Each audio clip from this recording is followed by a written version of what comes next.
What's up, people? Welcome to another episode of Niger Paul's podcast. We are in the month of March. So many things has happened this year. Sometimes it may feel like January is too long, February is too short, so the year is running out. There's election next year. Just so many things are happening. A lot. But hey, we're excited. Yeah, a whole lot. And from political campaigns to protests to everything, and to good news that is making every Nigerian's wow right now. Like, okay, it looks like there's more transparency in our oil and gas sector, and the news looks favorable. Clock it. Becca here, Adinla here, you know the drill. Let's get into business. Yeah. Let's talk about NMPC. Let's talk about, the Federal Reserve. Let's talk about the Federation account. Let's talk about electricity. Let's talk about climate change. Let's talk about how it benefits the youth, your brother, your sister, your brother, myself, Adinla, everyone listening to Niger Paul's and your podcast. enemies as well, so you have no choice. Let's go. All right, my people. So did you hear that federal government is giving an executive order to NNPC and they have ordered them to stop 30% management fee, and now they are saying that every money made must go to the Federation account in a sweeping reform. That's like the most interesting news I've heard in recent time, because this is not just news on paper. You see, over the years, we will complain of, too much corruption in the oil sector. And people will say, the oil cabals. But it looks like this administration is tackling that head-on. And this is why I would say that. You see, 30% management fee, where does that go? It is being shared with among some people, obviously. Now the government is saying, stop that, and every money made in the NNPC should be sent to the Federation account. One account, and something should be corrected. When people hear Federation account, it sounds like federal government account. No. That money is accessible by the federal, state, and local government. Wow. That goes into our FAC allocations. Now, it makes me wonder, or makes me get the reason why President Tinubu was insisting on local government autonomy. Because imagine having more money now in the Federation account, but the state or the local government still needs to wait or hold on or wait on the state government to get their own allocation. Now that we've ensured local government autonomy and the money is getting to the local government, we are not just making more money by blocking the loopholes in the oil sector, we are also making sure those money gets to the grassroots. You get it now with the local government autonomy. Infrastructures will be put in place. It looks like everything is planned and there's transparency. So for those of you that really do not understand, let me buttress more on Adinla's points. Just think about the money that is being made from the oil sector as your salary, right? Just imagine making 100,000 naira or 100,000 US dollars as your salary per month, and imagine distributing it into different accounts. At the end of the day, you may not see the value and you may not know your worth at the end of the day or at the end of the year.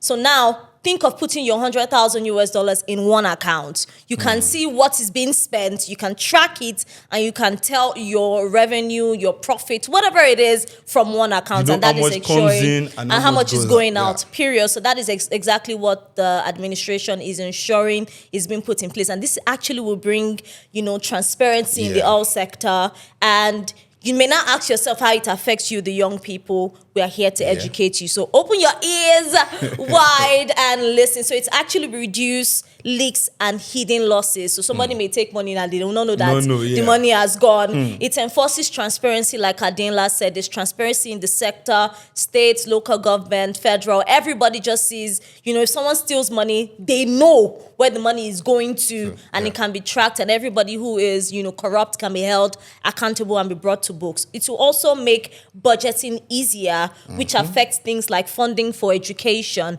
public schools, federal schools. If this money is in one account, it would ensure that anything that has to do maybe construction of new schools, toiletries for, people in public schools, this funding can go to it. So for the sake of the future leaders of tomorrow, when it comes to infrastructures, good roads, electricity, everything that is in line with infrastructures, tech and entrepreneurship support, and youth programs as well. So all of this will lead to less wastage and more money available for national development, period.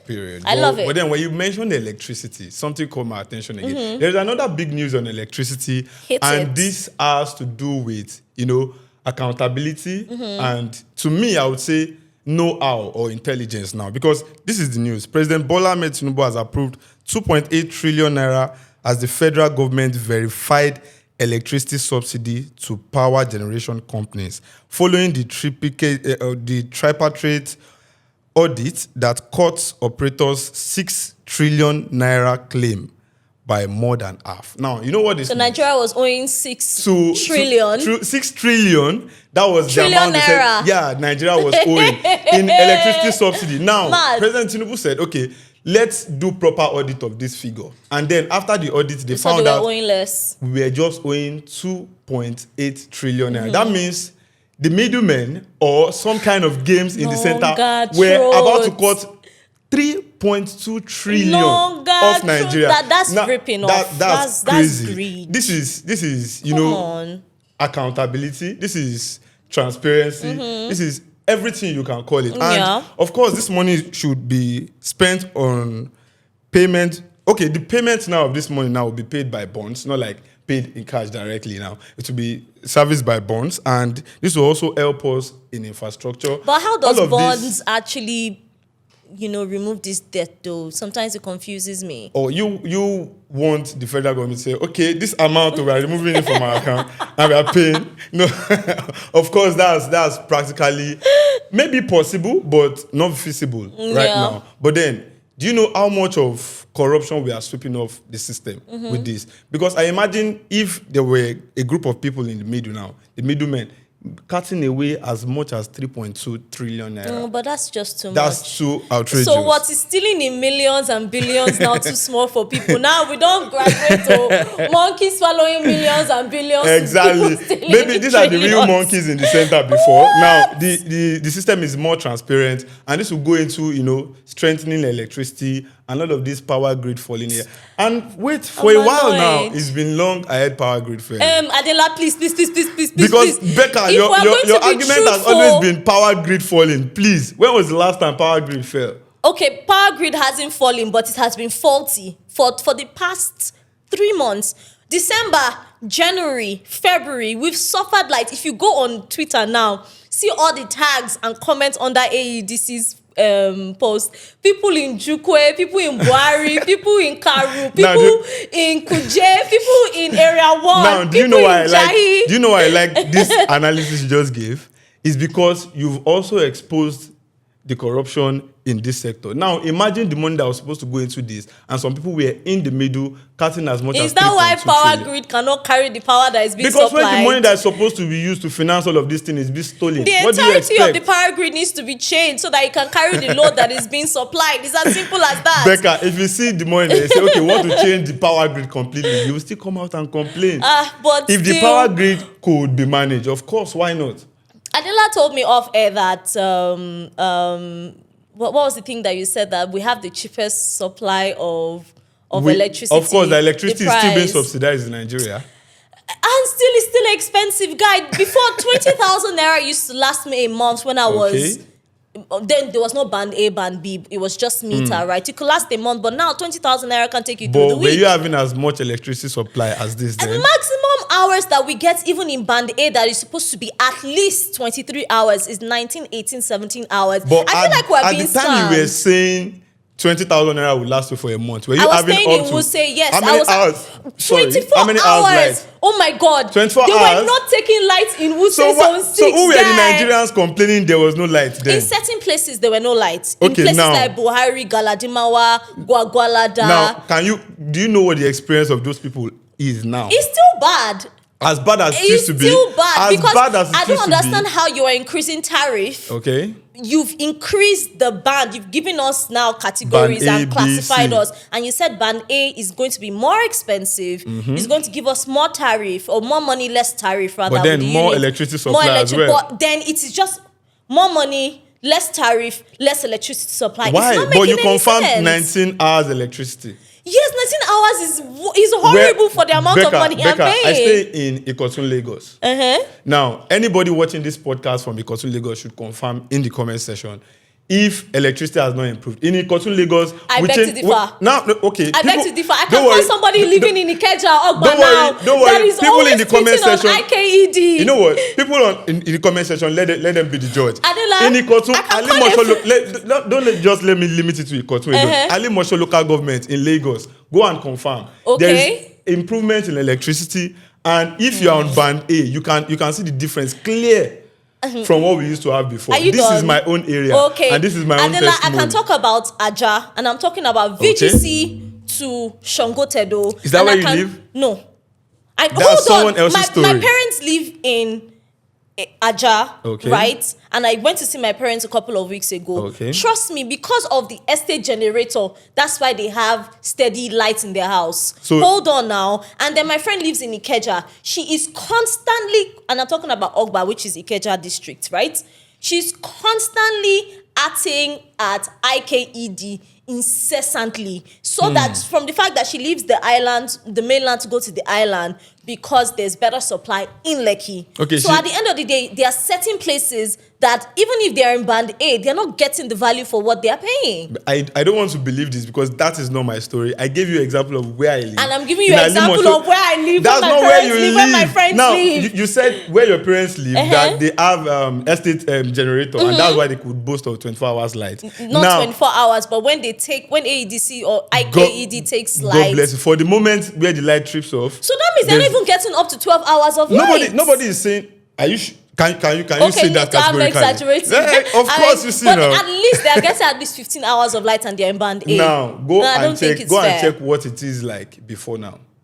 In those areas, see, you know what? I would not come and say electricity is 100% in Nigeria right now. I feel like it But can be better for of how course much it we're can paying. Be. Of course, it can I be. just feel like it's 60% It can be better.